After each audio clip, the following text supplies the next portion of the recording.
¿Qué pasa? Que las ciudades tienen que tener este concepto de cómo yo le doy bienestar a la gente que va a vivir aquí. Y ahí hay elementos importantes como que tú mires un camino de prosperidad. Y uno como, especialmente como guatemaltecos que nos encanta chambear Mm. y resolver problemas, es cómo nosotros le puedo crear un mejor futuro para mí y para mi familia.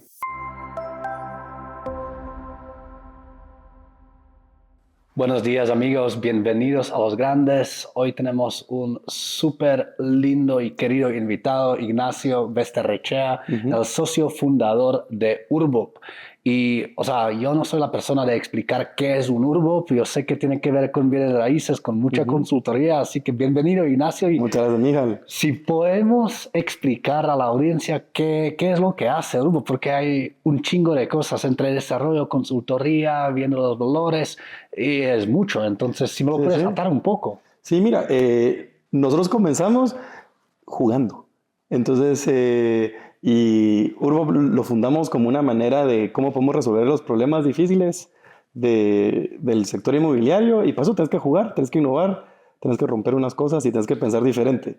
Entonces, ¿qué es lo que hacemos? Desde hace 10 años que comenzamos, es redefinir las estrategias de desarrollo inmobiliario. Ujú. Entonces, desarrollo inmobiliario por los proyectos, por el tipo de negocio, desde que comienzas un proyecto hasta que se termine son más o menos 6 7 años, por lo que era el mundo hace 6 años, ¿no? Era completamente diferente ahora y entonces, ponte, muchos de los proyectos que se están haciendo ahora se estructuraron, se armaron, se pensaron antes de la pandemia y hasta ahorita se están terminando. Mm. Entonces, cómo podemos pensar, cómo hacer diferente, cómo estar adelante para hacer proyectos que duren y que estén alineados a los clientes, a la gente que va a vivir ahí?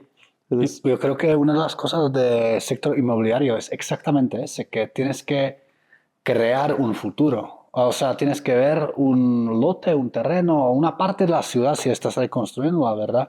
Es decir, ok, ¿cómo eso será en 20, 30, 40 años? Tienes que tener un punto de vista bien largo. ujú, Porque como decís vos, o sea, hace 6 7 años el mundo fue muy diferente. O sea, total. las cosas que están empezando hoy por hoy en la situación política, antes ni siquiera hubieras imaginado, ¿verdad?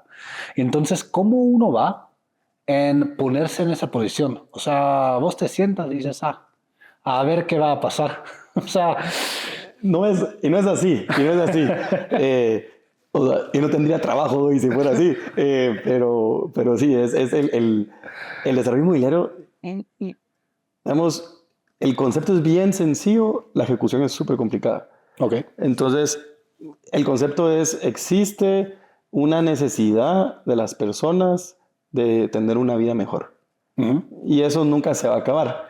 Y especialmente en contextos como Guatemala, que somos de los últimos países en Latinoamérica en urbanizarse.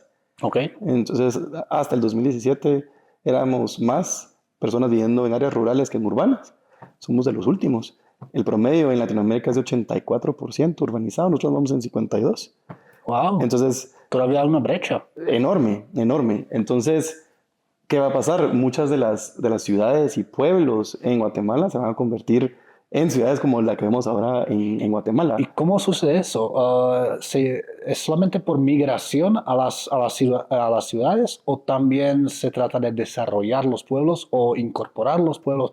¿Cómo sucede? Es el anhelo de las personas de buscar una vida mejor. Ujú. Y obviamente a nivel mundial ha habido, lo bueno de Guatemala es que estamos como 50 años atrás en cuanto al desarrollo y eso nos da chance de poder ver los errores que se cometieron en Europa o en Estados Unidos o incluso ahora en China y en Asia, en todo este desarrollo y poder tomar un desarrollo un poco más, no sé si pausado, pero tal vez un poco más humano Ok. de algo que nos funciona a nosotros.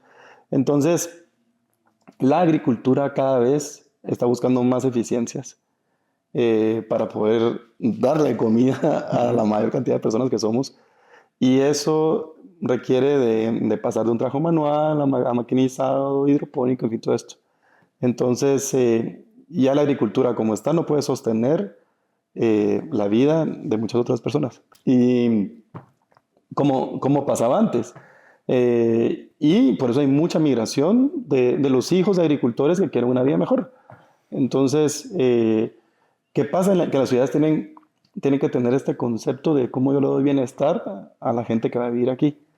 Y ahí hay elementos importantes como que tú mires un camino de prosperidad. Y uno especialmente como guatemaltecos que nos encanta chambear y resolver problemas, es cómo nosotros le puedo crear un mejor futuro para mí y para mi familia.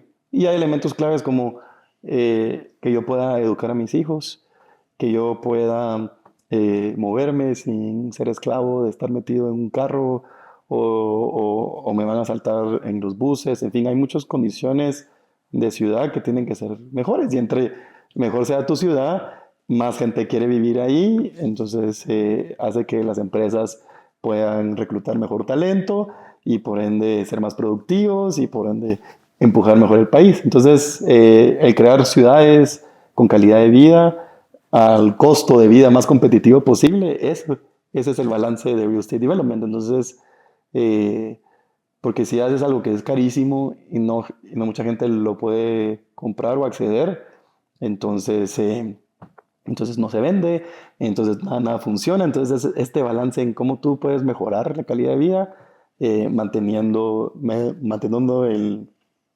affordability, el acceso, digamos, a los productos. Eso es Real Estate Development. Sí, algo súper interesante que ha pasado es cuando comenzamos, hace 2013, ya 11 años, era cuando decías esto al aire, era bien estúpido, decir, hacer las cosas bien es rentable.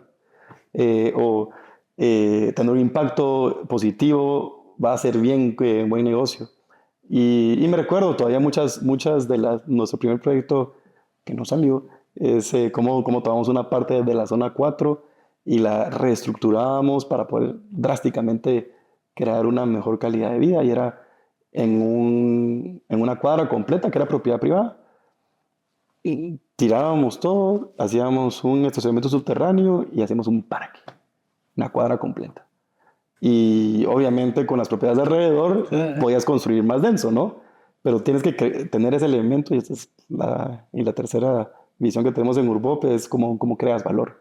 Y creas valor tienes que ser radical, como hablábamos antes, o sea, y tienes que decir, ok, los guatemaltecos, o sea, con el clima que tenemos, ¿por qué no estamos afuera? O sea, y nos encantan las terrazas, los balcones, todo eso, y ¿por qué en la ciudad no hay más espacios así de poderte ir a sentar a un parque en la tarde? O sea, eso es una de las cosas que yo como, digamos, europeo viniendo de afuera Sí. es lo que te choca, porque te vas a México y puedes caminar, no importa la Roma, Mazarik, donde sea, ¿verdad? O sea, hay lugares, obviamente hay zonas que no, pero Claro. hay lugares donde puedes correr a las 11 de la noche, no te pasa nada, es riquísimo, es bonito. Vienes a Guatemala y si eres una muchacha, difícil a caminar solita, ¿verdad? Sí. Porque no te sientes seguro. Sí. Y aún si caminas, aún si dices vos o yo, como varones, ahí caminamos, no nos importa tanto, no hay aceras. Entonces, ¿a dónde vas a caminar? Entonces vas de un lugar a otro en el carro todo el tiempo. Y primero, entonces te aplaudo por las iniciativas de reestructurar unos proyectos distintos y crear esos espacios públicos. Pero por lo que veo, hay muy poco que se está haciendo en ese sentido en la ciudad, porque hay muy poco movimiento y hay muy poco enfoque en, digamos, la seguridad, en la iluminación, en estructurar la infraestructura, ¿verdad? De aceras o cosas Sí, así. sí. Y entonces, Sí, y no tenemos las aceras lindísimas del mosaico que vemos en Praga. pero sí, pero olvídate de eso. Acá tienes una acera y después un entraje al garage, ¿verdad? Correcto. Y después una barrera, y después grama, y después acera otra vez. Sí. O sea, no está tan bien conectado o tan bien Correcto. pensado del nivel de infraestructura. Sí. ¿Cómo se soluciona eso digamos, nivel privado? Porque uno como inversionista, uno como desarrollador o terrateniente, obviamente tú puedes hacer en tu nidito lo que quieras. con límites, pero Claro. punto, puedes tener ese impacto. Sí.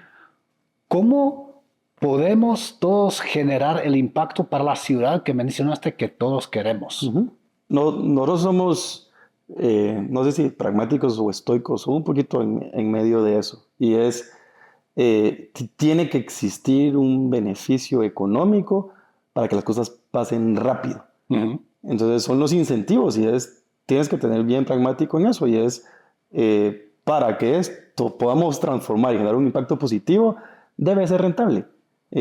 Porque si no, no va a pasar. Vamos a esperar demasiados 20, 30 años y los guatemaltecos y lo que estamos es que se nos acabó la paciencia. Terminamos nuestra guerra civil de 36 años en el 96 y ha pasado mucho tiempo y seguimos con estos mismos problemas. Entonces, y por qué te estoy haciendo un poco hacia afuera y de ahí regreso? Y es, entonces, si armas algo que genere un beneficio tangible, las cosas van a pasar rápido. Pero tú mencionabas que tú como desarrollador tenías esta visión de solo vas a desarrollar de tu terreno para adentro. Pero en la mayor cantidad, bueno, y eso se llama captura de valor. Literalmente, en tu terreno es en donde puedes capturar valor. Pero la generación de valor es de tu terreno hacia afuera. Entonces, vamos, por ejemplo este edificio en el que estamos, lindísimo. ¿Y qué pasa y está en una excelente ubicación? ¿Qué pasa si ese mismo edificio lo pones, pongamos, a 50 kilómetros de la ciudad, en una calle de terracería, que vas a tener que construir un drenaje de 40 kilómetros para poder llegar a este edificio? Entonces, mucho del valor que generas no es en la construcción en sí, sino mucho es en la ubicación. Mm. Y entonces, como desarrollador, tienes que ver qué amenidades generas en la ubicación.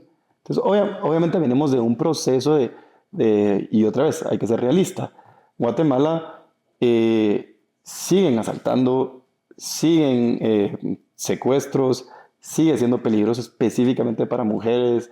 La violencia a la mujer es un tema fuerte, trata de blancas, en fin, hay muchos temas que no podemos ignorar, que sí suceden. Pero ha habido una transformación como sociedad en los últimos 10 años que ha bajado muchísimo. A eso voy, porque para mí la industria inmobiliaria tiene un bien o una cosa adentro que ninguna otra industria tiene, aparte a través de los bancos, y eso es que une a todo el pueblo, rico y pobre, necesitas un lugar donde vivir. Correcto. Rico, pobre, blanco, negro, vives en una ciudad, Correcto. ¿verdad? Y entonces, ¿a qué voy? Si tienes un concepto bien pensado, tienes muchas maneras de urbanización o de diseño urbano que pueden prevenir el crimen, que pueden mitigar los efectos adversos que tenemos en la sociedad, que pueden pues advertir esas tendencias de, digamos, no tan favorables que están en el país. Un ejemplo por todos, si la calle esté mejor iluminada, Correcto. hay menos accidentes, hay menos asaltos, Correcto. hay menos gente que se puede esconder a lugares, ¿verdad? Y entonces instintualmente te sientes más seguro. Si tienes una acera más ancha, obviamente no tienes que estar apretado y pensar que vas a estar haciendo la otra persona que está caminando pues por el otro lado, ¿verdad? Sí, sí. Entonces hay maneras de ver cómo mejorar la ciudad y lo podemos ver en el tráfico. Tienes túmulos, ¿verdad? Sí, el túmulo es un instrumento para parar o controlar el tráfico. Sí, sí. Entonces es un instrumento de seguridad. Lo que no veo, lastimosamente, hay muchas tendencias de controlar, como dijiste vos, todos esos otros aspectos de urbanización adentro de la ciudad. No veo las calles tan bien iluminadas, no veo protección en los paseos en la calle, ¿verdad? O sea, son cosas bien sencillas que para mí, digamos, es low hanging fruit, ¿verdad? Pero vamos, algo interesantísimo ahí es, vamos, por ejemplo, el ejemplo del túmulo y de ahí lo podemos pasar al desarrollo inmobiliario, pero es eh, para poder tener seguridad y que todas las personas que van en un vehículo puedan sentir seguros y que no tengan accidentes, deben de estar dentro de un rango de vehículo, de vehículo de velocidad. Ujú. Y es un rango, y entonces en ese rango incluso es en el que mayor eficiencia tiene esa carretera para transportar a las personas. Ujú. Si vas muy rápido, creas problemas de seguridad, si vas muy lento también.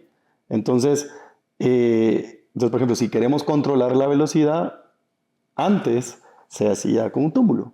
Entonces voy a hacer un bloqueo en la carretera eh, para que bajen la velocidad y, digamos, si pueden acelerar. Eso no es lo más eficiente.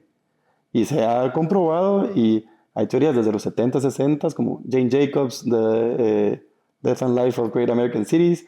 Es excelente libro, larguísimo, y a veces se pone aburrido y tedioso, pero es buenísimo. Y de los 90, Jan Gehl, este arquitecto danés, también impulsó. Nosotros, como desarrollo inmobiliario, seguimos mucho estas partes urbanísticas, pero ponte, en vez de poner un túmulo, tienes que hacer más angosta las calles. ¿Y por qué? Y es entre más angosto, vas más lento, porque tenés que poner mucha más atención para poder ir entre el carril. Sí. Entonces, tenemos que pensar desde el lado del usuario. Y eso es uno de los diferenciadores de Urbop. Y por eso te decía, es como nosotros no nos ponemos en nuestra mente con mis perspectivas o mis experiencias, sino cada proyecto lo tomamos como, ok, ¿cómo yo quisiera que este usuario experimentara esto y cómo lo va a vivir? Entonces, en este ejemplo es contraintuitivo y vas a hacer más angosto. El de los vehículos, vas a crear un parking para proteger a los que van en bici. ¿Por qué? Porque nuestra métrica de éxito que hemos aprendido es un espacio público tiene que funcionar, o la métrica de éxito que un espacio público es bueno es cuando miras a mujeres solas o a niños solos jugando. ¿Por qué? Porque son la población más vulnerable. Entonces, súper buena definición. Entonces, y si tú te enfocas a hacer algo en el que niños y mujeres solos estén ahí operando, quiere decir que cualquier otro grupo va a estar bien. Va a estar también cómodo. Y por ejemplo, aquí pasa enfrente. No sé si has salido a correr en la ciclovía. Y estas son las historias que yo quiero contar porque hay demasiadas razones por pensar mal de Guatemala. Sin embargo, no reconocemos las cosas buenas que pasan. O sea, yo me recuerdo hace 10 años en la ciclovía que se hizo aquí en las Américas hasta Reforma. Nuestra socia Sandy Loza fue una de las que impulsó eso. Y hace 10 años solo yo y mirabas hombres jóvenes corriendo en la noche o en la tarde. Ahora ves mujeres solas corriendo a las 8 o 9 de la noche. Y no te digo, esto pasa solo en Pasos y Pedales los domingos, no, pasa todos los días. Niños todavía no. Y eso es algo que tenemos que ir viendo. Y eso es una métrica de que el guatemalteco sí puede funcionar. Otra vez, puede ser que te asalten ahí, sí puede asaltar. Hay videos de gente asaltándote, clarísimo. Pero cada vez menos. Pero no, y tú vas a decir cada vez más personas que lo usan y no tienen estos problemas. Y ese cambio de lente, o sea, porque no es un cambio de chip, solo es un cambio de lente de la realidad que estamos viviendo. Y como desarrollador, tienes que vivir en el ahora, en el presente, pero también imaginarte un futuro mejor, ¿no? Eso es la cosa, ¿a dónde iba con todo esto? Porque una vez estás sentado en la silla del desarrollador, ¿verdad? Y entonces estás mirando cómo me gustaría que sea, ¿verdad? Entonces uno se imagina una ciudad más segura, más fluida, sin tanto tráfico tal vez, sin tantos vehículos con más bicis, que sea, ¿verdad? Y después ves la realidad, ves que tanto desarrollo hay adentro de la ciudad que dices, ¿y qué están pensando hacer con el tráfico? ¿Qué eso va a generar? Y no ves los planes que van a hacer con el tráfico. Claro, sí. Y entonces, ¿cómo tú agarras la fe que realmente será mejor? Porque Sí. yo estoy contigo, yo tengo mucha fe en Guate, en el desarrollo y en todo, y el mundo inmobiliario, como ya sabes, llega a mi corazón. Sí, sí. Sin embargo, con esas tendencias es Ujú. difícil no ser escéptico. Claro, claro. Y, y otra vez, ese escepticismo tiene un fundamento. O sea, hay razones que soportan ese escepticismo. Pero nosotros como guatemaltecos, y te voy a decir que incluso como empresarios guatemaltecos, es ver oportunidades. Sí. Porque el valor es, tú miras problemas y encuentras una solución a ese problema y eso crea valor. O sea, eso es ser empresario. Entonces, nosotros no vemos escepticismo, sino vemos realidad. Ujú. No se explico, no es Sí, algo sí, negativo, sino absolutamente. vemos la realidad tal y como es. Sin, sin, sin, ¿cómo se llama? Sin velos de ideología, sin velos de perspectiva, y eso es lo más difícil desarrollar, esa capacidad de tú limpiar todos tus prejuicios, o prejuicios tal vez, o experiencias de vida propias también. Sí.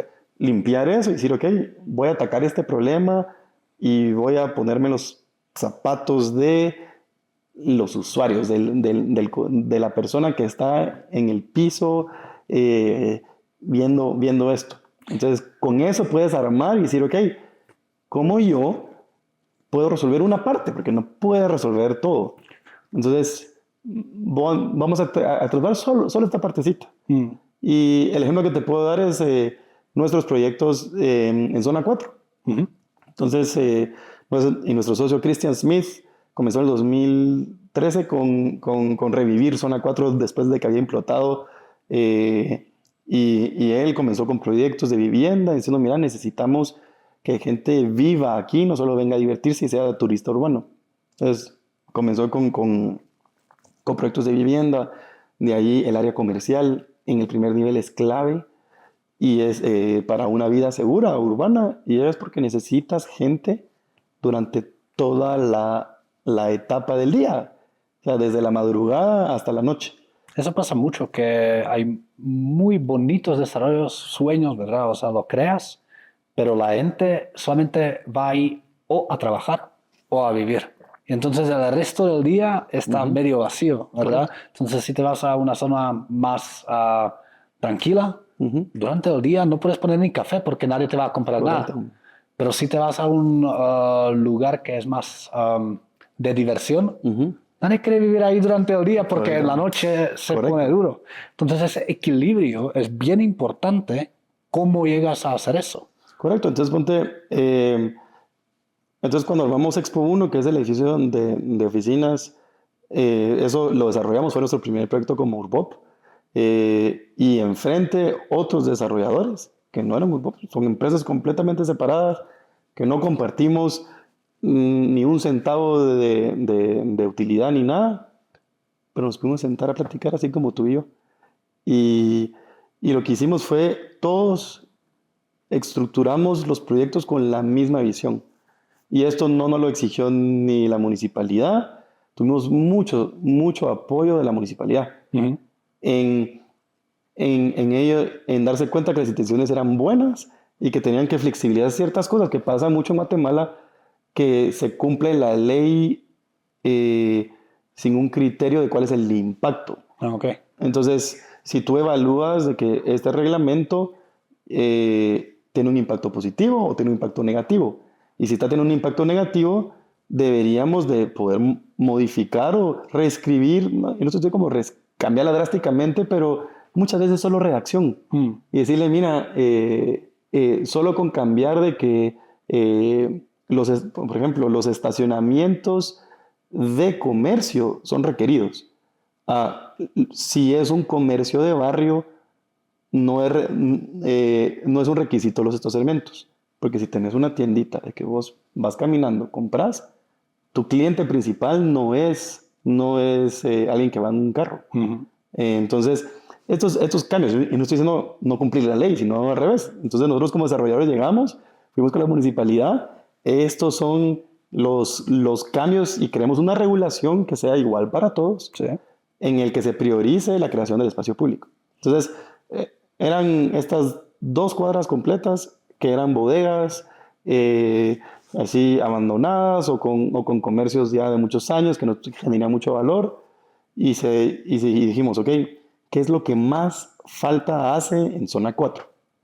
Y yo te voy a contar sobre el proceso de un desarrollador, cómo armas un proyecto. Y es, ¿qué es lo que más falta hace aquí? Y en ese momento solo el 0.64% de toda el área de zona 4 era un parque, un área verde. Entonces, todos eran 0.64. edificios. Ajá. Wow. O sea, todo estaba construido y no había un espacio de un parque, un área verde, de nada, una plaza. Entonces, ahí está tu gran necesidad de este sector y este es tu elemento de creación de valor. Entonces, junto con arquitectos, estos fueron concursos de arquitectura en el que se establecían, yo necesito que me crees un espacio público. Pero esa cosa pasa, es lo más alentador, yo creo, porque honestamente un desarrollador, y corrígeme si me estoy equivocando, pero no piensa en parque. O sea, dice, mira, parque es una necesidad que necesito cumplir porque hay requisitos, pero lo que realmente quiero es meterle más metros cuadrados posibles, porque ahí está dinero. Correcto, ¿verdad? correcto, sí, sí. Entonces, si vos vienes y dices, mira, lo que haces es un parque, yo como inversionista te digo, sí, es exactamente lo que no quiero poner porque no me genera Correcto. valor financiero. Correcto. Entonces, y lo bonito de lo que nosotros hacemos como Urbop es que son estrategias. Ajá. Entonces, ok, yo quiero poder maximizar la utilidad para que esto pase lo más rápido posible. Entonces, lo que vimos es que si tú creas un parque en medio de los edificios, estás duplicando tu frente comercial. Tienes un frente comercial hacia la calle afuera y un frente comercial hacia el parque adentro. Nunca lo vi así. Entonces, obviamente, en vez de tener X metros cuadrados de comercio, tienes 2X de metros cuadrados de comercio y eso, interesante. y eso hace de que, ok, va a ser súper rentable. Entonces yo quiero que ese parque sea súper bonito, porque así los comercios son súper bonitos también. Ajá. Y ese es el elemento que nosotros llamamos de creación de valor. Ahí es donde estás resolviendo una necesidad que tienen todos los vecinos y le estoy diciendo, ok, lo que no existe es un parque, hagamos un parque. ¿Cómo lo capturamos ese valor? Es ok, entonces yo ahora tengo 2 frentes comerciales, check, y obviamente lo que más quiere la gente ahí, y ponte en Expo es que tenemos las 3 torres, y ahora van a ser 5 torres del Banco Industrial, 3,000, ahora van a llegar a 4,000, damos empleos ahí, en esa ubicación, entonces teníamos mucho potencial de día, ¿no? De los trabajadores, agregamos componentes de oficinas, Expo 1 es solo oficinas, y Cubo tiene una parte, creo que como el 30% de oficinas también, y Granat, que es de otro desarrollador, es también oficinas y apartamentos. Entonces hay un mix en el que se inyectaron en esas 2 cuadras, son 350 unidades habitacionales. Y el stock de unidades habitacionales que existía en la calle peatonal era de 120. Wow. Entonces, si te puedes imaginar, casi 3 veces la gente que vive ahí. ¿Por qué? Pero le estás dando el parque con comercio en donde puedan trabajar. Y eso resuelve y un elemento, ¿cómo me voy a mover? Y es justo enfrente existe una estación de Transmetro. Pero aparte de eso, creo que es una tendencia que hoy por hoy no está tan bien utilizada como podría ser. Y eso es que ofreces a la gente que trabaja en un lugar vivienda en el mismo lugar. ¿Correcto? Entonces, realmente no necesitas utilizar el carro en tu día a día. Entonces, si vives en la torre y caminas 100, 200 metros a tu lugar de trabajo, ¿para qué te vas de un estacionamiento a otro? Entonces, eso te quita el tráfico, la necesidad de pérdida de tiempo, varias cosas, ¿verdad? Y entonces este ecosistema que ustedes están creando, primero les felicito porque de verdad va a una tendencia mundial que es hacer las ciudades más accesibles a todos, a peatones, a gente con bicicleta, a niños, a mujeres, que sea, pero a carros también. Más que nada con el transporte público, ¿verdad? Para que se eliminen otras formas de tráfico. Y no es fácil. Y lo debes hacer poco a poco. Entonces, ponte, cuando hicimos Expo 1 y Cubo, otra vez somos dos desarrolladores diferentes que coordinamos súper bien. Y lo primero que nos dijeron, ¿por qué no ponen un muro para cerrar esta plaza?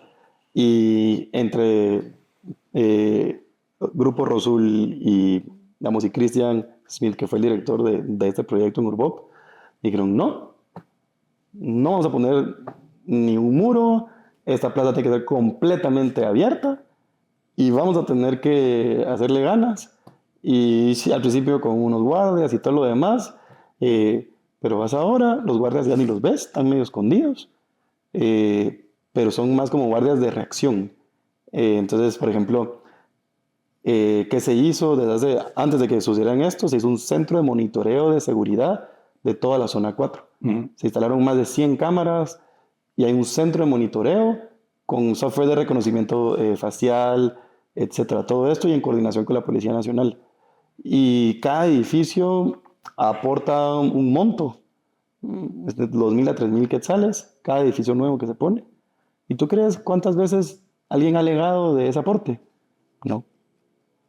Porque hay un aporte de valor que se mira. O sea, aquí está, y hay un centro de monitoreo, y si hay un problema, llamamos y coordinan con la PNC, en fin. Entonces, todo esto. Y eso le ayuda a que incluso cuando viene entrando alguien que ya se ha registrado como que hizo algo antes, el sistema lo identifica automáticamente. Mira vos, no sabía. Entonces ya notifica a todos los demás, mira, aquel entró otra vez, y ¿cómo se llama? Por favor, miren esto. Eso fue en el 2015 que se hizo en zona 4, pasó en el 2021 aquí en zona 14, bajo el mismo modelo en zona 4.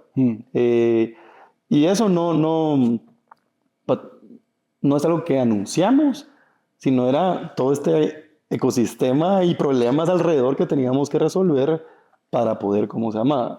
Me encanta que eso es iniciativa privada, que viene de los raíces, de los usuarios, como hablaste vos, ¿verdad? O sea, es user-centric, está alrededor del usuario que está realmente viviendo ahí, trabajando ahí o pasando por ahí. Una de las cosas que a mí me sorprende y me encantaría saber tu opinión de eso es, aún en zona 4, te vas en la noche y obviamente a esos muchachos con las linternitas ahí vigilando tu carro, como que esas cosas, ¿cómo los combates del nivel urbanístico de desarrollo? Porque honestamente se vuelve fastidioso, se vuelve algo que no es cómodo. Sí. Bueno, es con multas. Así de fácil, pues. Tal vez tú no viste eso y tal vez no te lo imaginas ahora, pero cuando era bien chiquito, pero mis socios sí ya estaban más grandes, y era cuando iban a parrandear sobre las Américas. Pues en algunos lugares en las Américas o en la Reforma, principalmente, se estacionaban sobre la riate principal de la Reforma. Imagínate, lo que ahora es un parque, ahí se parqueaban todos los carros. Y hubo un proceso doloroso que a nadie le cayó bien, decir, ahora ya no te parqueas sobre la calle. Ahora tienes que encontrar de parquearte en un lugar designado para eso y no en la calle, porque la calle es para transitar, es de todos, no es para los vehículos. Y se pusieron multas, los famosos cepos, que cada vez que nos ponemos como la gran diabla, pero aprendemos la regulación de la velocidad. Ahora que tienen cámaras, te ponen multas y vas, y ahora ves que el tráfico va mucho más calmado. Entonces, eso es, y eso sí es, y eso no lo podemos hacer más que del lado público, y para eso son las instituciones. No, por eso pregunto, porque es trabajo a largo plazo. Y es a largo plazo, y son cosas que tienes que poder aprender a convivir. Ponte, por ejemplo, hablo de zona 4, pero porque es creo que tal vez el ejemplo que más puedo comunicar en general.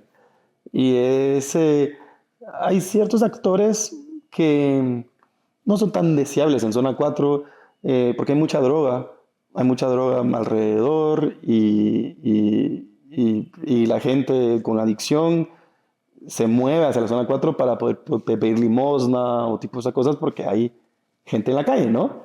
Y en zona 4 ya existe este como ambiente en el que no estás tan hostil. Tú estás en la calle, entonces te llegan a pedir dinero y la gente no los trata mal, solo diciendo, no, mira, no, gracias. Pero ayer justo me topé a uno de ellos que que en general todos sí lo queremos mucho. Se llama Luisito. Y me contó que cumple años mañana. Entonces yo sé que Luisito es súper amable y todo lo demás. En cualquier otro contexto puede decir algo negativo, pero es parte de la comunidad en 4 grados y le puede decir, mira, pues buenísimo, porque también cumple 40, igual que yo. Mira. Entonces yo cumplí el martes y él cumple mañana. Entonces hay un bonding. Sí. Entonces me dijo, Nacho, qué buena onda, y se sabe mi nombre. Y entonces esta parte es lo que el conflicto armado creó en los guatemaltecos, es tenerle miedo a la persona que encontramos en la calle. Y eso es una de las heridas que estamos procesando como sociedad y toma tiempo y toma de un montón de pequeñas interacciones positivas que tengamos con nuestros otros ciudadanos. Y al final el espacio público, ¿y por qué hablo tanto de espacio público por desarrollo inmobiliario? Es porque si estás viendo de bienestar de la persona, tienes que ver durante el día completo. Entonces, nosotros lo que controlamos directamente es el edificio. Entonces, pero tú no vas a estar en tu casa 24 horas. Estás en tu casa, acuérdate, 12 horas. Que venís en la tarde y dormís y de ahí te vas. Pero ¿cómo tú puedes controlar esas transiciones? Hacia dónde vas a caminar, sí, hacia dónde vas a trabajar. Entonces, entre más pensemos en la vida completa de nuestros usuarios, más nos damos cuenta que el espacio público es todo. Absolutamente. Y yo te cuento también lo que estoy súper de acuerdo. Si vos caminas en 4 grados, ¿verdad? Ahí ya conoces Luisito. Pero si estás manejando en un carro, jamás le vas a conocer. Correcto. Y solamente lo vas a ver en el vidrio y dices, ¿qué es esa persona? Es un adicto. Porque nunca te topas con el carácter de la persona como tal, ¿verdad? Entonces, más espacios seguros, abiertos, caminables, o sea, accesibles tienes, mejor se pone porque más estas interacciones tienes, obviamente. Pero volviéndonos un poco a Urbob como tal, porque espacio público no es su cosa en que se dedican. Ustedes son consultores para los dueños de bienes muebles, ¿verdad? Sí, correcto. Y entonces yo me lo imagino, y lo platicamos varias veces, que si yo tengo un terreno, no sé qué hacer, lo heredé de mi papá o mi abuelo fue finquero, entonces tiene una finca que ahorita desgraciadamente es descuidada porque yo no soy finquero. Entonces te llamo y ahí veamos qué hacemos. Correcto.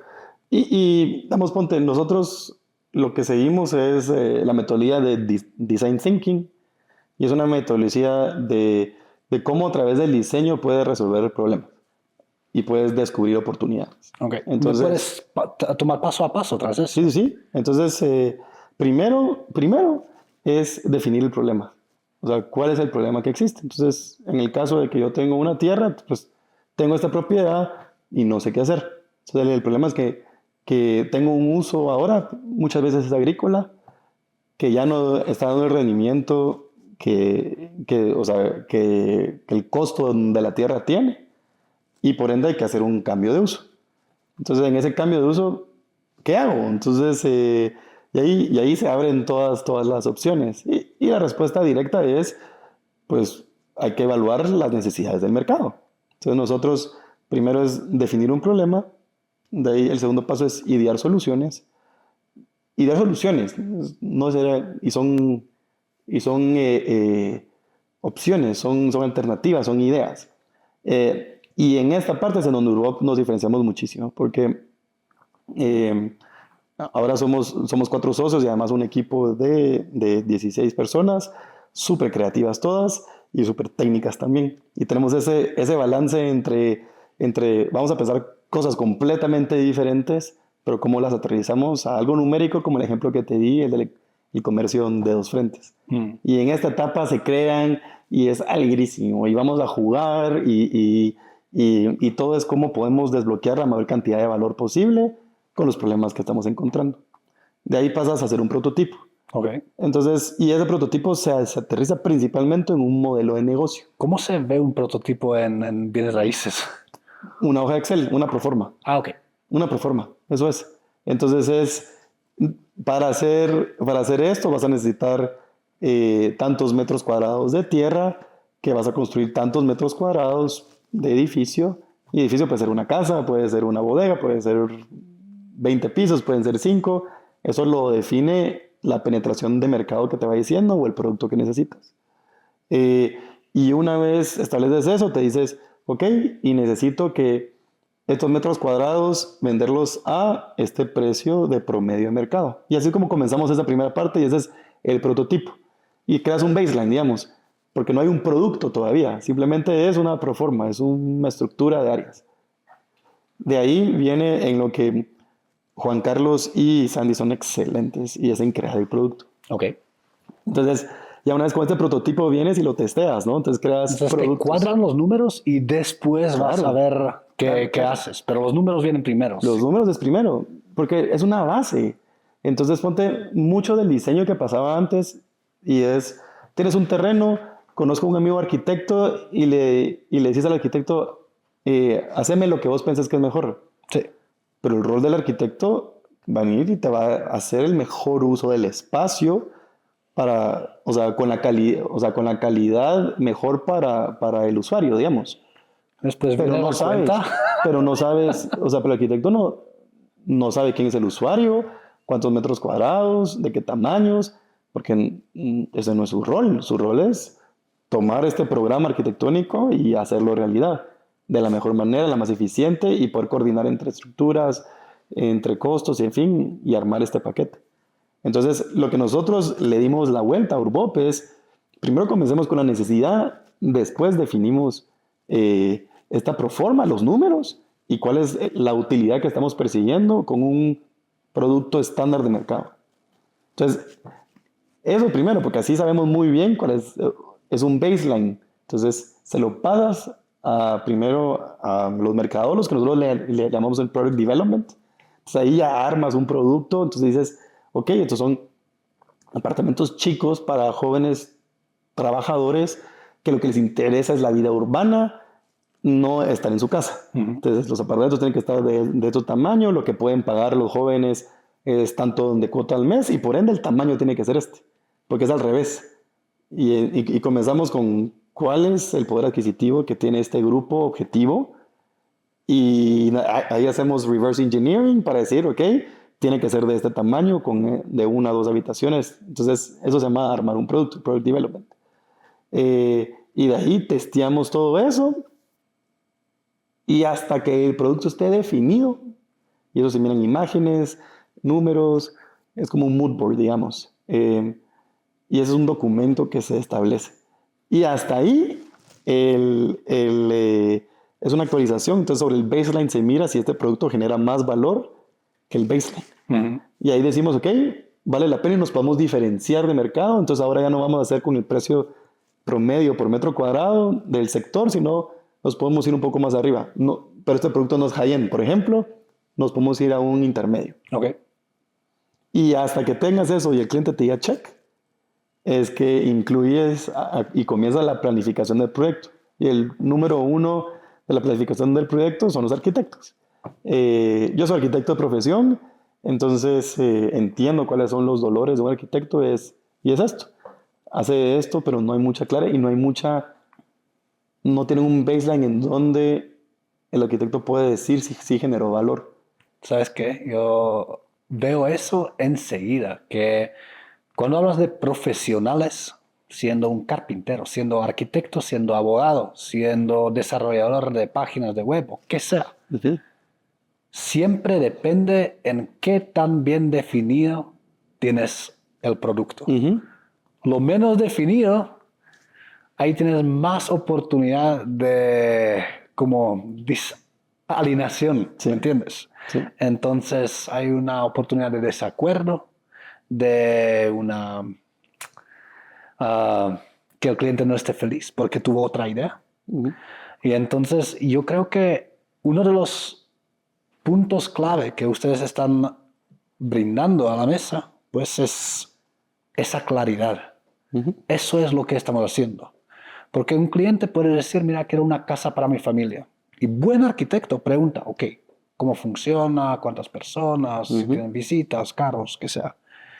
Pero es otro rollo que si ustedes ya vienen con los números, con toda la definición y solamente dicen, mira, vos, tal presupuesto, tantas habitaciones, tantos metros cuadrados, ahí el arquitecto sí tiene limitaciones, Correcto. pero adentro de las limitaciones ya está libre de hacer su trabajo bien. Creo que eso es gana-gana para todos. Porque es clave en dónde aportas valor.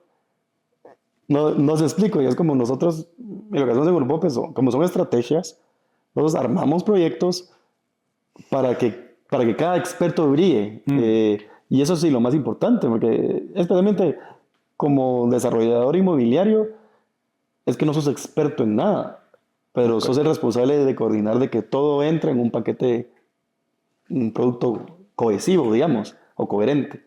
¿Cómo definirías el rol del desarrollador? Porque eso es una leyenda urbana, que los desarrolladores eso, los desarrolladores lo otro, o sea, es una, digamos, casi mala fama, ¿me entiendes? Sí. ¿Quién es un desarrollador? Mira, yo creo que comenzar con qué no es un desarrollador también damos y también ayuda. Un desarrollador no es un constructor. Muchas veces el desarrollador no construye. Dos, es el desarrollador muchas veces no diseña, o sea, tampoco es el que diseña, y muchas veces el desarrollador tampoco es el que define qué se puede hacer o qué no. Entonces, ¿a qué voy con eso? Un desarrollador no decide si son 20 pisos, 5 pisos, si puedo tener una entrada o dos. Eso muchas veces es la regulación que la define. Y eso es que no es un desarrollador. ¿Qué es? En el mundo ideal es un mercadólogo en el sentido teórico. Y un mercadólogo lo que está haciendo está monitoreando el mercado, identifica tendencias, escribe estos lineamientos de en dónde están las oportunidades y cuál sería el producto que se necesita para poder resolver estas tendencias.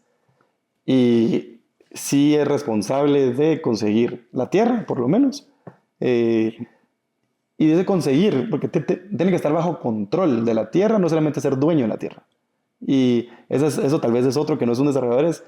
Hay desarrolladores que sí tienen su land banking, o sea, tienen una estrategia de compra de tierras para asegurar su pipeline. Entonces ellos saben de que primero van a hacer este terreno, ya tienen el otro y así se van. Pero hay otros desarrolladores que simplemente hacen alianzas con otros dueños de tierra y van coordinando así. Y lo que sí es responsable al final, que lo que hace es un mercadólogo y es el que entrega hacia los clientes. Entonces al final el cliente le firma al desarrollador por un producto que le va a entregar en el futuro y es responsabilidad del desarrollador entregarle ese producto que le ofreció y poder, manejar cualquier discrepancia que pasó en el camino. ¿Qué es lo que pasa y en dónde es que es complicadísimo ser desarrolladores? Tú armaste un producto bajo las reglas de ese momento. Vas a comenzar a construir 3 años después. Y entre esos 3 años hubo muchas fluctuaciones de precios. De precios de los insumos que necesitabas, de los profesionales, cambios en el mercado, cambios en la regulación también. Y todo esto tú tienes que tomar decisiones para poderles entregar lo más parecido posible a lo que tú planificaste hace 3, 4 años. Y eso es un trabajo súper complejo. Y también para desmitificar, y es como por ejemplo, yo en un edificio en Guatemala, el problema que todos los desarrolladores sufrimos es justo de ahorita de junio a noviembre, y son las lluvias. Y es, otra vez, yo no soy constructor, yo contraté a la mejor empresa que hay en el mercado para que me instale todas las tuberías, que la diseñó un ingeniero hidráulico especializado en edificios, que va en guía a lo que el arquitecto diseñó que era mejor para el usuario. ¿Y qué pasa durante la construcción? Este es uno de los problemas típicos que pasa. Tal vez uno de los trabajadores de esta empresa de la tubería llegó tarde porque se fue de fiesta y no le pagaron, o por cualquier cosa. También puede ser de que iba en moto y lo chocaron y ¿cómo se llama? Y no pudo llegar. Le descuentan ese día y se pone para balazos. Entonces al siguiente día llega y dice, ok, me la vas a pagar. Y le mete periódico o un poquito de concreto con periódico en un tubo que queda ahí y le ponen tablayeso encima y nadie se enteró. Y viene obviamente el cliente y llega y feliz, finalmente, porque esta es la compra más grande que he hecho en mi vida. Un apartamento es carísimo, carísimo, carísimo, siempre va a ser carísimo. Y es con aquel gran esfuerzo y aquel gran anhelo que tienen de poder llegar y finalmente, bueno, ya me mudo, todas las cosas, estás endeudado hasta el tope porque simplemente siempre te vas a endeudar a lo mejor posible y cada mes te está pagando, ese préstamo te duele y llegas y jalas la cadena del inodoro y se te inunda porque está tapado. Y se inunda todo el apartamento, entonces como tienes piso de madera se levanta todo, y se le metió a los vecinos porque al de abajo no sé qué se le fue, entonces son 5 niveles para abajo que se inundó. Y llamas a la administración. Y llamas a la ellos nada que ver. administración, entonces dicen, la administración no tiene nada que ver, si fue el desarrollador, si este es un... Entonces, si yo pagué tanta plata, ¿y cómo puede ser que un inodoro nuevo se inunde y haga estos destrozos? Entonces, el desarrollador tiene que ir a dar la cara, porque obviamente eso es su trabajo, ir a dar la cara y resolverle al cliente final, porque el cliente le firmó al desarrollador de que él era el responsable de entregarle esto. Entonces, ¿qué pasa? Típicamente eso pasa de 6 hasta 2 años después de haber entregado el edificio. Y obviamente puede ser que esa empresa te diga, no, yo ya te entrego, tú ya me recibiste. Entonces es tu problema. Y eso es típicamente lo que pasa. Entonces tú como desarrollador no solo tienes que ir a dar la cara, sino sacar plata de tu bolsa que ya no tenías porque ya le pagaste todos los trabajos a alguien más y tú tienes que reparar algún daño que algo pasó. Y otra vez, esto no es en contra de los trabajadores, pero esto es solo para ejemplificar Sí, cuál es el trabajo de un desarrollador y es resolver problemas súper complejos. Entonces, y obviamente no es como que tú causaste ese problema, pero eres el de la responsabilidad última. Entonces, ustedes, ¿por qué no se metieron en ese negocio que entienden tan bien y tan íntimamente? ¿Sí? Porque están al lado de asesoría. ¿Correcto? Porque eso es algo diferente, ¿verdad? Sí, sí, sí. Y la respuesta es porque es lo que mejor hacemos. Y somos excelentes, excelentes en esta parte de poder resolver problemas creativamente de la industria inmobiliaria. Y eso es lo que mejor somos. Sí fuimos desarrollador porque nosotros comenzamos estructurando proyectos. Y por 4 años estructuramos proyectos. Y más de 150 proyectos en esos 4 años, de 2015 al 2019. Y llegaba este comentario de muchos desarrolladores de, mira, tus números se miran muy bonitos y me hacen sentido y todo, pero vos nunca has hecho un proyecto. Entonces, ¿cómo yo puedo confiar en tus números si vos nunca me has demostrado cuáles son los resultados de estos números que estás haciendo? Entonces, como nunca le decimos no a un reto, entonces, bueno, tomamos el reto y desarrollamos cuatro edificios. Entonces, ¿qué lo podemos hacer? Claro que lo podemos hacer. No es de lo que mejor soy, no, definitivamente. Hay muchos, gente con mejores habilidades para poder ser desarrollador y resolver todos estos problemas que te he contado. Y por eso una vez desarrollamos estos 4 proyectos, obviamente pandemia te hace cuestionarte mucho en dónde sí estás generando valor y en lo que más valor generamos es en estrategias urbanas y en poder crear estas alianzas.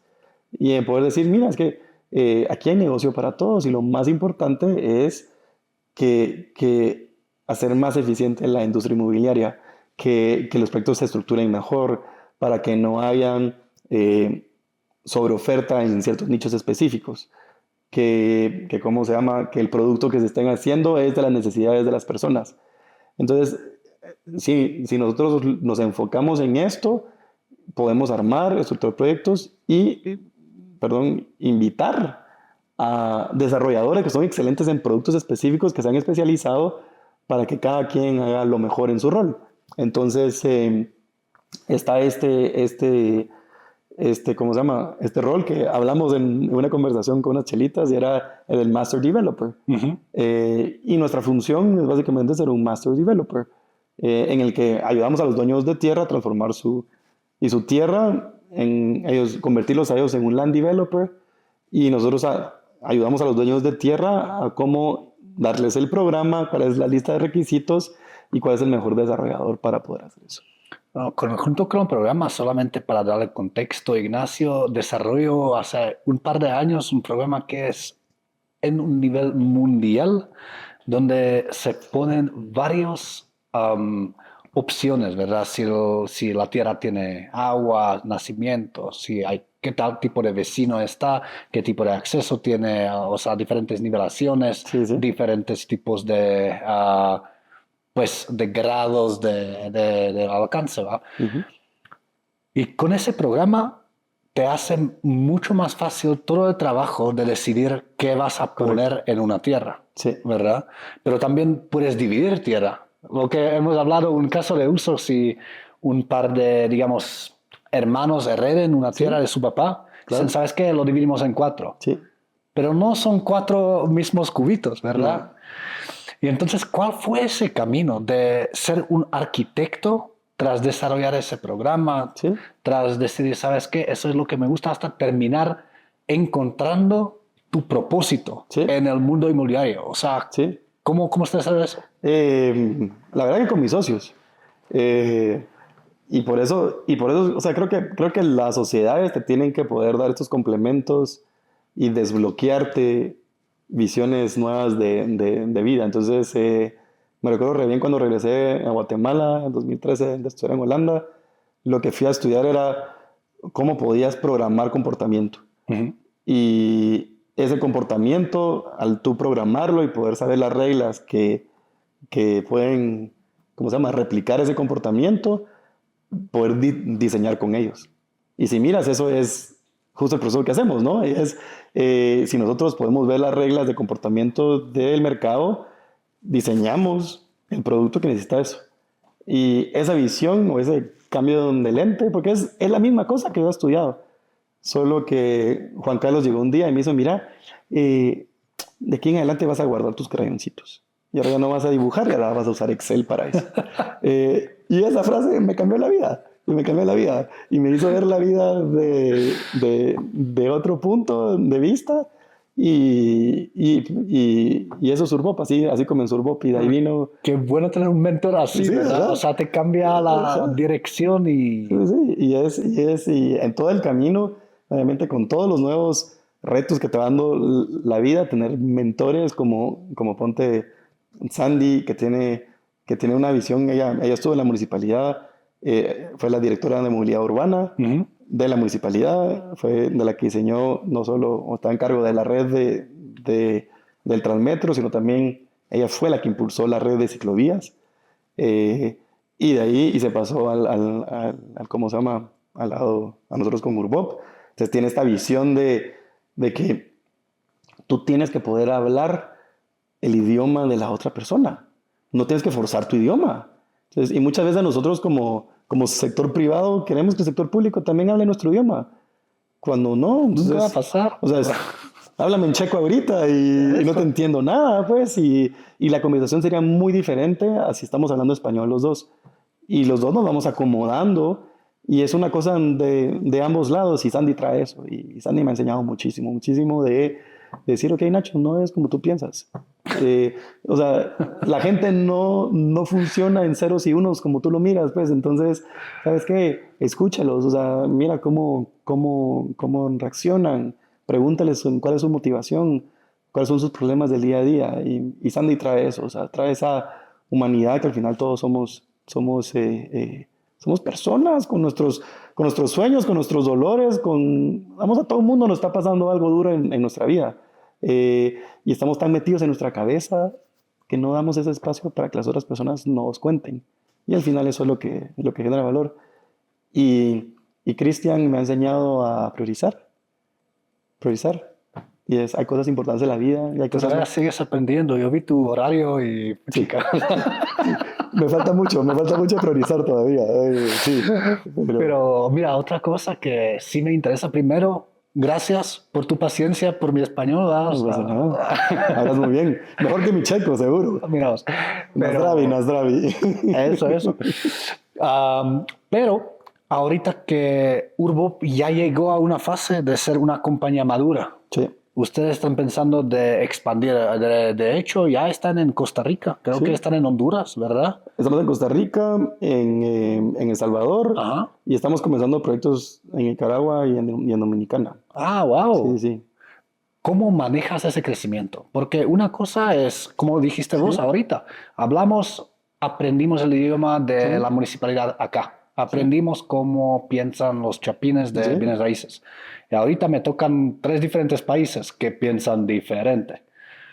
Sí. ¿Cómo lo manejas? El procedimiento es el mismo. Primero con humildad y comenzar aquí no sé nada. No vas a llegar a decir yo soy guatemalteco y todos van a hacer lo que yo diga. Ahí estás perdido, no va a pasar nada. Y si entras con una visión de humildad, aquí yo soy facilitador. Y yo te enseño todas las herramientas que yo he usado antes para resolver problemas. Y tú dime cuáles de estas herramientas funcionan mejor para esto, y es mucho escuchar. Entonces, entramos a estos proyectos escuchando qué es lo que el mercado dice ahí. Un problema generalizado que existe en toda la región es que no hay data.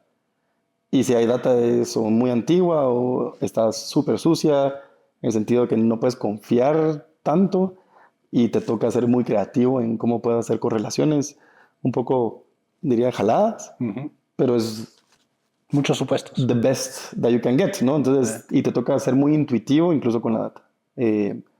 Entonces, nosotros decimos, es como, quisiéramos que el 100% de las decisiones las tomemos con data. Aquí en esta región, te diría 60% de la seguridad de una decisión te la da la data, 20% te lo da tu intuición, digamos, o experiencia, y el otro 20% es un brinco de fe.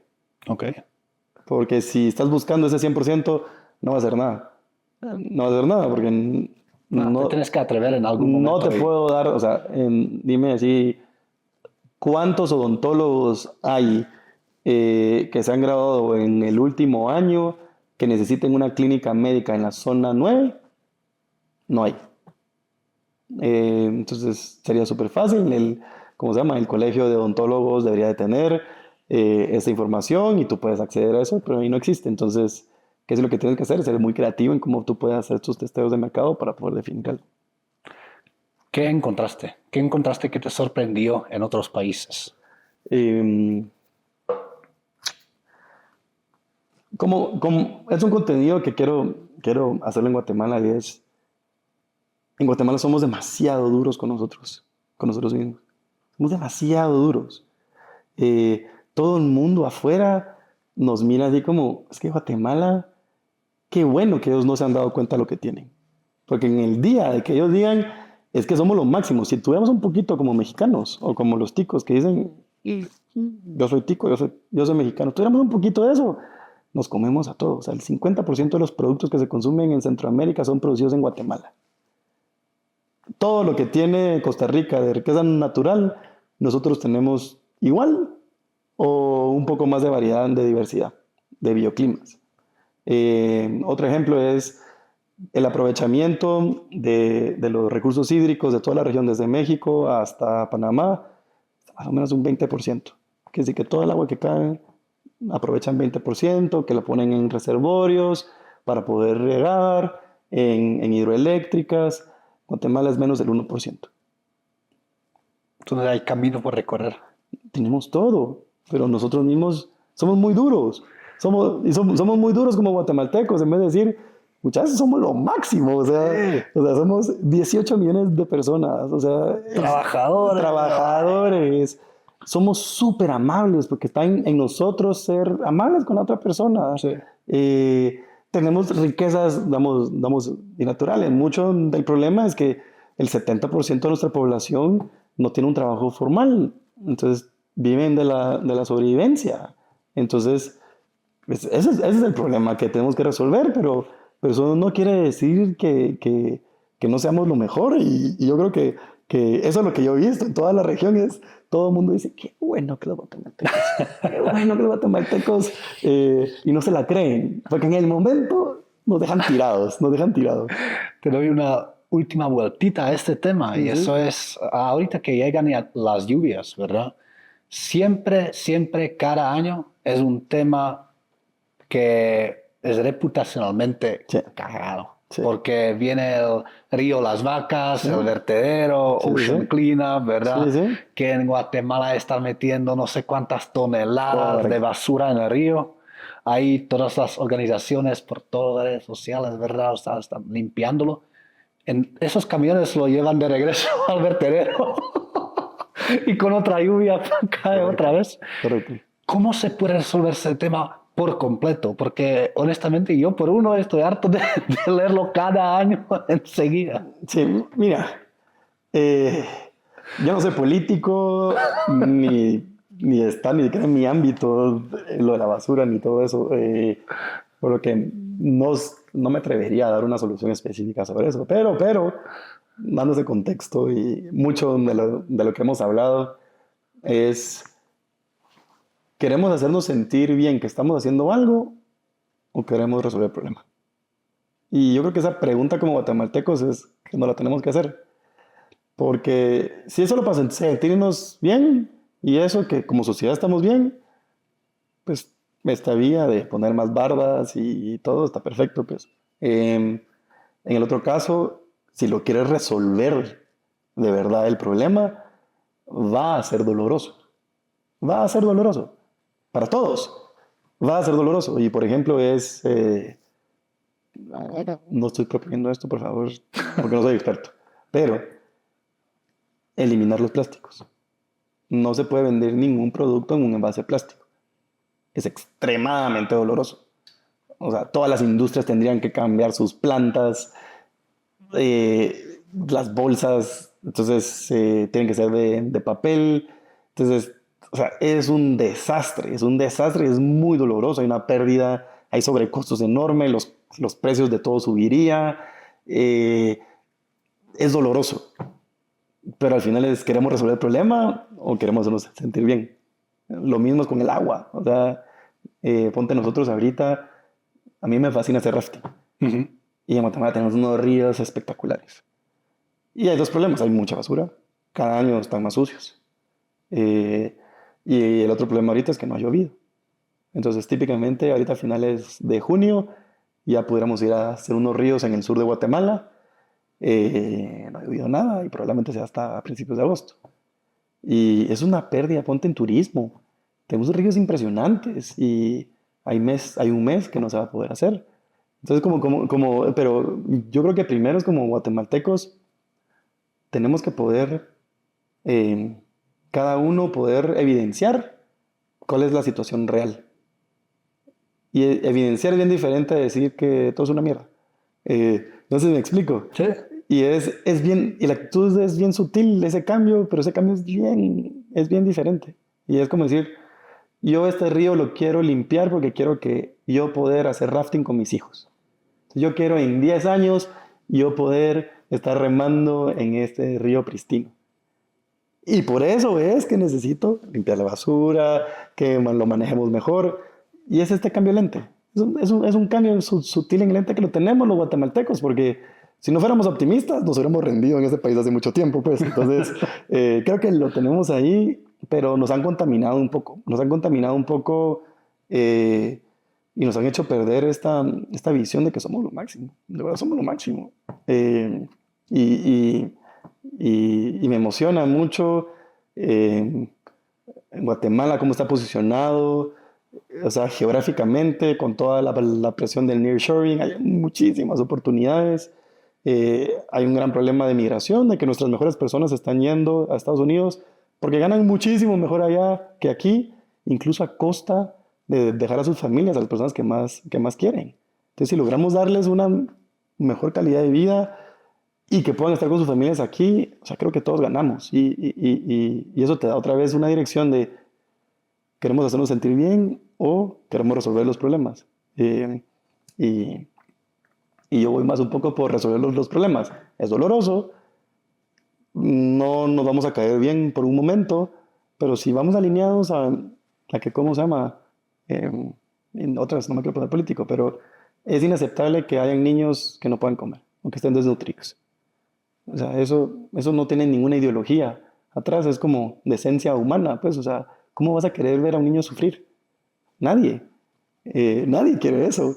Entonces, nos podemos alinear a ciertas cosas así. O sea, a mí me encantaría que en Guatemala sea un lugar en donde cualquier niño tiene suficiente que comer, va alegre a la escuela, se emociona y logra soñar de ser un astronauta, de él hacer un cohete a la luna, de ser el mejor médico para poder curar a toda su comunidad, y el que pueda ver de que el futuro hay esperanza y es próspero. O sea, ese sueño guatemalteco,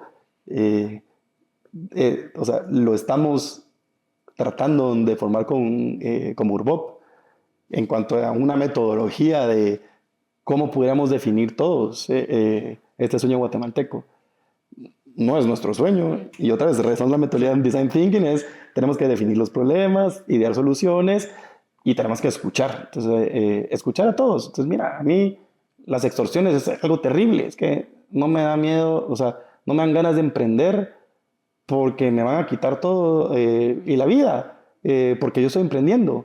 Entonces, hay problemas estructurales en la sociedad que tenemos que evidenciarlos, enseñarlos, y no desde el lado de negativo, de que aquí todo es terrible y Guatemala está perdido, sino otra vez desde Design Thinking tenemos que identificar los problemas, cuáles serían las mejores soluciones para esto, hacer prototipos, recibir feedback de los usuarios, esto funciona, esto no funciona, está muy caro, está muy chiquito, está muy grande, esto me afecta a mí, esto me afecta a mi vecino, y poder llegar a eso. Eso sería mi sueño, como para todos los guatemaltecos, que si podemos pensar en eso, en que si queremos.